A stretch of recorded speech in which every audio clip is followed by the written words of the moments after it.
नमस्कार। हमारे खास प्रोग्राम देश की बात में आपका बहुत बहुत स्वागत है।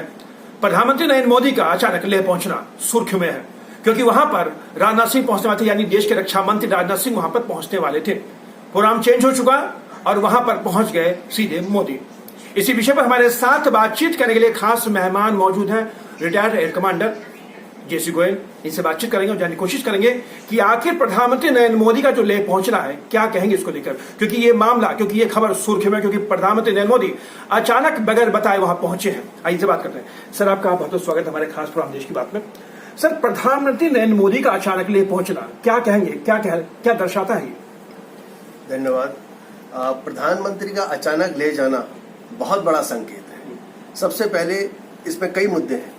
सबसे पहले तो वो हमारे बहादुर सैनिकों के बीच में गए हैं, सीमा के बिल्कुल करीब गए हैं। उससे सैनिकों का हौसला, सैनिकों का मनोबल बहुत ऊंचा उठ जाएगा, बहुत उठेगा। और ये देश के प्रधानमंत्री गए हैं तो उससे सैनिक बहुत खुश होंगे। और उन्होंने अपने भाषण में भी सैनिकों को नमन किया है, उनकी बलिदान को नमन किया है। पूरे देश की तरफ से सैनिकों को आश्वस्त किया है कि पूरा देश आपके साथ है। जो कार्य आप कर रहे हैं वो बहुत वीर, भारत माँ की रक्षा के लिए जो कार्य आप कर रहे हैं वो कोई और नहीं कर सकता। इससे सैनिकों का मनोबल बहुत ऊंचा उठेगा। दूसरा है कि वो वास्तविक स्थिति से खुद जानेंगे। वहां पर सेना के सीनियर कमांडर्स ने उनको ब्रीफिंग दी है, उन्होंने हर चीज को खुद समझा है और उससे उनको आगे जो भी निर्णय लेना है और कैबिनेट कमेटी ऑफ सिक्योरिटी, सुरक्षा परिषद में जो भी उन्हें बताना है और जिसके आधार पर सुरक्षा परिषद इस बारे में आगे क्या करना है निर्णय ले सके, उससे उनको खुद सारी जानकारी मिली है। सारी चीजों को उन्होंने खुद समझा है वहां जाके, और ग्राउंड पर एक्चुअल पोजीशन पर जाके उन्होंने हर चीज को खुद महसूस किया है। तीसरा, ये दूसरे देशों के लिए भी संदेश है कि भारत चीन का ये जो आक्रमण करने की कोशिश किया या उन्होंने भारत के जमीन को हथियाने की कोशिश की है, ये भारत इसको लेके चुप नहीं है। वो उसको समझ रहा है स्थिति को, और जो देश के हित में, जो भारत की जो शांति की नीति है उसके हित में जो भी कार्य होगा उसको देश करेगा। ये बहुत बड़ा संदेश है और इससे सैनिकों का मनोबल भी ऊंचा होगा। और गोयल साहब, उन्होंने एक बहुत ही अच्छी वहां बात कही है। उनका ये कहना था सैनिकों के बीच में पहुंचकर कि अब जो है चीन को सबक सिखाना पड़ेगा। तो क्या कहेंगे कि किस लहजे में जो उन्होंने बात की है कि सैनिकों को बोला कि चीन को सबक सिखाना पड़ेगा, तो क्या संकेत देता कि हम युद्ध की ओर बढ़ रहे हैं? क्योंकि हमारे 20 सैनिक जो मारे गए हैं, तो कहीं ना कहीं उसकी टीस जो पूरे देश भर में है, और खासकर नरेंद्र मोदी ने उसको बड़े उसको नजदीक से देखा है। तो उनका ये कहना क्या कहेंगे, क्या संकेत देता है? ये आपका कहना बिल्कुल सही है कि जो हमारे 20 सैनिकों की वीर गति हुई है, उनकी शहादत हुई है, उसको लेके पूरा देश आक्रोश में है। पूरे देश को दुख पहुंचा है। प्रधानमंत्री को देश का सर्वोच्च शासनाध्यक्ष होने के नाते उनको भी देश को दुख पहुंचा है। तो इसके लिए उन सैनिकों के बीच में जाके उनको आश्वस्त करना ये बहुत बड़ा संकेत है। जो उन्होंने कहा है कि अब हमें दूसरे देशों को जो भारत की तरफ आंख उठाते हैं, उन्होंने चीन का नाम नहीं लिया है, पर जो दूसरे देश जो भारत की तरफ आंख उठाना चाहते हैं या जो जमीन हथियाना चाहते हैं, वो अब खत्म हो जाएगा। ये संकेत है कि हम आपकी इस तरह की कार्रवाई को सहन नहीं करेंगे और जो हमारे उचित लगेगा वो हम करेंगे। पर इसका ये मतलब ये बिल्कुल भी नहीं है कि युद्ध ही उसका एक विकल्प है। युद्ध, मैं बार बार कहता हूँ, युद्ध आखिरी विकल्प है, इकोनॉमिक विकल्प हो सकता है। और उस रास्ते में उन्होंने काम चालू कर दिया है। चाइनीज कंपनियों के टेंडर्स खत्म किए जा रहे हैं। चाइनीज एप्स यहाँ इंडिया में खत्म हो गए हैं, जिसके चाइना बौखला गया है और चाइना के अंदर उनके राष्ट्रपति का विरोध भी शुरू हो गया। लेकिन सर, जो प्रधानमंत्री नरेंद्र मोदी का ये कहना कि चीन को सबक सिखाना पड़ेगा, हालांकि उन्होंने बहुत पहले ही सैनिकों को ये कह दिया था कि आपको पूरी छूट है, आप जैसे हालात देखें उस तरह से आप उसको रिएक्ट कर सकते हैं। लेकिन इनका ये कहना, तो क्या हम युद्ध की तरफ बढ़े, या हम ये भी कह सकते हैं कि आने वाले दिनों में चीन को हम मुंह तोड़ जवाब देने के लिए क्या हम सक्रिय हो रहे धीरे धीरे? यस, ये बात है कि हम चीन को सबक देने के लिए हम उस दिशा में अग्रसर हो रहे हैं। हम अपनी तैयारी कर रहे हैं। हमने अपनी फौजों को और बढ़ाया है। वहां पर आधुनिक हथियार पहुंचाए जा रहे हैं। सैनिकों की विंटर क्लोथिंग वहां और पहुंचाई जा रही है। ये युद्ध अभी, ये मामला जितनी जल्दी हल नहीं होगा, ये सर्दियों तक जाएगा। तो उसके लिए सैनिकों को तैयार रखना, सैनिकों को हर तरह की मदद देना, सैनिकों के लिए अत्याधुनिक हथियार देना, साजो सामान देना, ये सब भारत कर रहा है। भारत ने भी वो चीन की घेराबंदी शुरू कर दी है। तमाम जो फोर्स वहां बढ़ा दी गई है, तमाम अत्याधुनिक जो हथियार वहां लगा दिए गए हैं, तमाम मिग फाइटर लगा दिए गए। तो इससे क्या कहेंगे, चीन के ऊपर कहीं ना कहीं मनोवैज्ञानिक प्रेशर पड़ेगा, तो उससे और थोड़ा वो उससे उभरने की कोशिश करेगा। क्या कहीं ना उस पर प्रेशर बनता है कि भारत अब जो है चुपचाप नहीं बैठेगा, अब भारत जो है मुंहतोड़ जवाब देने के लिए धीरे धीरे तैयार हो चुका है। तो क्या इससे कितना फर्क पड़ेगा चीन के ऊपर? चीन के ऊपर बहुत फर्क पड़ेगा। चीन इस समय अंतरराष्ट्रीय स्तर पर आइसोलेट हो रहा है। ये मेरा अपना विचार है पर्सनल, कि जिस तरह से द्वितीय विश्व युद्ध से पहले जर्मनी बिहेव कर रहा था, जर्मनी अकेला था, सारा यूरोप उनके खिलाफ था, जर्मनी के साथ सिर्फ जापान और इटली थे उस समय, और जर्मनी इसी तरह से बिहेव कर रहा था, वो किसी की नहीं सुन रहा था, और जो उसके जो भी शासनाध्यक्ष थे, जो भी राष्ट्राध्यक्ष थे, उन्हें जैसा किया वैसे कर रहे थे। और आपको पता है उसके बाद युद्ध हुआ और जर्मनी की बुरी तरह से हार हुई। इसी तरह चाइना भी विश्व लेवल पे इस समय अलग थलग पड़ता जा रहा है। जापान ने भारत का साथ दिया है, रशिया ने भारत का साथ दिया है, अमेरिका हमेशा भारत के साथ ही बोल रहा है, बाकी सारे साउथ एशिया जितने भी कंट्रीज हैं सब के सब भारत के साथ हैं। भारत की स्थिति का, भारत ने जो भी निर्णय लिया है, भारत ने जो भी कदम उठाया, उन सब ने उसका स्वागत किया है। इस समय चीन के साथ सिर्फ पाकिस्तान और नॉर्थ कोरिया है और कोई देश नहीं है।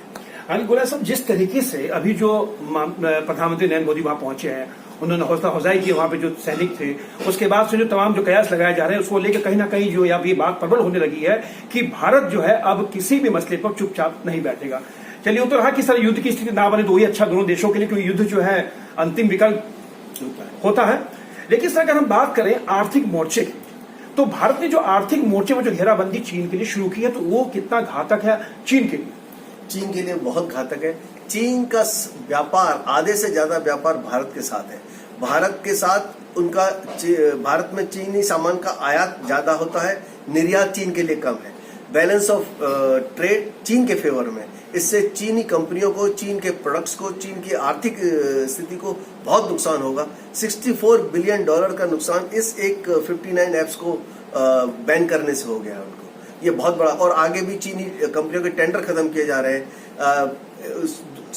खुशी की बात यह है कि पूरे देश में सरकार ने कदम बाद में लिए हैं, जनता ने अपने आप ही स्वतः ही चीनी सामान की होली जलाना शुरू कर दिया है। आपको याद होगा जब हम स्वतंत्रता की लड़ाई लड़ रहे थे, महात्मा गांधी ने भी हमें विदेशी कपड़ों की बहिष्कार के लिए आह्वान किया था और देश भर में विदेशी कपड़ों की होली जलाई गई। इसी तरह से आज हम देख रहे हैं कि भारतवासी स्वयं, भारत का नागरिक चीनी सामान का बहिष्कार कर रहा है। हालांकि चीनी सामान सस्ता होता है, पर हम देश सबसे पहले आता है। तो आर्थिक मोर्चे पर चीन को बहुत नुकसान होगा और इसको रियलाइज करेगा।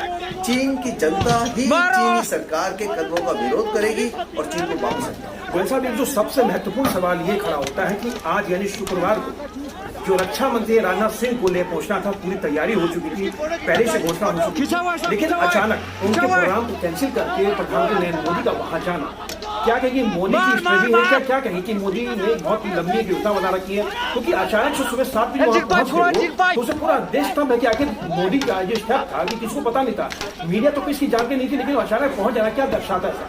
देखिए, देश के प्रधानमंत्री का किसी भी इस तरह की इस जगह पर जाना बहुत बड़ा कदम होता है और इसको पब्लिसाइज नहीं किया जा सकता। मेरे हिसाब से पार्ट ऑफ स्ट्रेटेजी ही था कि राजनाथ सिंह की घोषणा की जाए, जिससे प्रधानमंत्री के आगमन की जो भी तैयारियां हो रही होंगी वहाँ पर, उसको देख के दूसरे लोग या जो भी सैटेलाइट्स ऊपर से मॉनिटरिंग करते हैं वो इस तरह के न लें कि कोई बड़ा काम होने वाला है। चीन के साथ इस समय स्टैंड ऑफ चल रहा है, उसमें पहले हमारे सेनाध्यक्ष गए थे वहाँ पर, अब रक्षा मंत्री जा रहे हैं, तो ये रूटीन है। जो भी तैयारियां चल रही थी उनको देख के वहाँ अलार्मिंग स्थिति न हो जाए, इस तरह से पार्ट ऑफ स्ट्रेटेजी। इसमें अलग सवाल ये है कि नेपाल जिस तरह के चीन के सुन मिला था, आज नेपाल के अंदर जो वहाँ के प्रधानमंत्री हैं, जो केपी ओली है, उनके लिए बहुत बड़ी मुसीबत खड़ी हो चुकी है, क्योंकि वहां के लोग अब उनके विरोध में खड़े हो चुके हैं। तो क्या कहें, धीरे धीरे लोग जो चीन जो जनता है, नेपाल की जनता है, जो नेपाल के और भी जो पार्टी के लोग हैं, जो कम्युनिस्ट पार्टी के लोग हैं, वो चीन की मंशा को धीरे समझ लगे कि चीन जो है कहीं ना कहीं अपने स्वार्थ सिद्धि के लिए उन लोगों के साथ, उन देश के साथ खड़ा होता है। नेपाल से हमारे बहुत पुराने और ऐतिहासिक संबंध, नेपाल हमारा दोस्त रहा है, Nepal is the only country in the world. Nepal is a land of country और उनका जितना भी विदेशी व्यापार होता है वो भारत के जरिए होता है और भारत ने नेपाल को फ्री एक्सेस दिया हुआ है। उनका सामान जो भी विदेशी शिप से आता है वो भारत के बंदरगाहों पे उतरता है और वहां से फिर नेपाल के लिए जाता है। तो नेपाल की जनता भारत का जो सहयोग है, भारत की जो इम्पोर्टेंस है उनके लिए वो समझती है। अब इस तरह से प्रधानमंत्री वहां आ गए हैं, वो कम्युनिस्ट पार्टी से हैं, तो उनका चीन के प्रति नर्म होना और चीन के कहने पर, चीन के बहकावे पर भारत का विरोध करना वाजिब था, पर चीन की जनता ने समझा है। इनफैक्ट वहां के प्रधानमंत्री की अपनी पार्टी के लोग उनके विरोध में हो गए और वो उसका विरोध कर रहे हैं और उनसे इस्तीफे की मांग भी उठने लगी है। तो उनको समझ में आ गया है कि भारत का महत्व नेपाल के विकास के लिए बहुत जरूरी है। यानी सर, आज प्रधानमंत्री नरेंद्र मोदी जो जिस तरीके से अचानक ले पहुंचे हैं, उससे साफ साबित हो जाता कि अब भारत को आप नजरअंदाज नहीं कर सकते, कि भारत अब वो भारत नहीं है कि आप उनको कुछ कहते रहेंगे वो सहता रहेगा। तो क्या कहेंगे कि सर आज हमने कहीं ना कहीं मोदी साहब ने चीन की धड़कनें बढ़ा दी हैं? चीन की धड़कनें बढ़ा दी हैं और चीन के साथ जो भी देश हैं उन सबको सतर्क कर दिया है कि भारत अब वो 1962 का भारत नहीं है, जब हमारे सैनिक कैनवास शूज पहन के बर्फीली पहाड़ियों पर चढ़ रहे थे, बिना ग्लव्स के -20 डिग्री सेंटीग्रेड टेम्परेचर में गोलियां चला रहे थे। भारत सक्षम देश है। भारत के सैनिक माउंटेन वॉरफेयर में बहुत ज्यादा ट्रेंड है और भारत इस समय हम शांति चाहते हैं, पर हमारा देश किसी भी आक्रमण को या किसी भी तरह के दखलंदाजी को बर्दाश्त नहीं करेगा। ये बहुत बड़ा मैसेज है चीन के लिए भी और बाकी देशों के लिए। चलिए सर, आपका बहुत बहुत धन्यवाद। ये थे रिटायर एयर कमांडर जेसी गोयल साहब जो हमारे साथ बातचीत कर रहे थे। प्रधानमंत्री नरेंद्र मोदी का अचानक लेह पहुंचना कहीं ना कहीं चीन के लिए चिंता का विषय है। हालांकि चीन को समझ आना चाहिए कि भारत अब उनसे किसी भी मुकाबले में कम नहीं। उस वक्त जब तक चीन जो है भारत को बहुत कमतर नाप रहा था, लेकिन आज जिस तरीके से प्रधानमंत्री नरेंद्र मोदी वहां पहुंचे हैं, उससे देश के अंदर एक लोगों में जोश आया, सैनिकों में जोश आया और ये कयास लगाया जा रहा है कि अब चीन के वाकई बुरे दिन आने वाले हैं। कैमरा पर्सन राहुल के साथ सुरेश झा, न्यूज़ नेट, दिल्ली।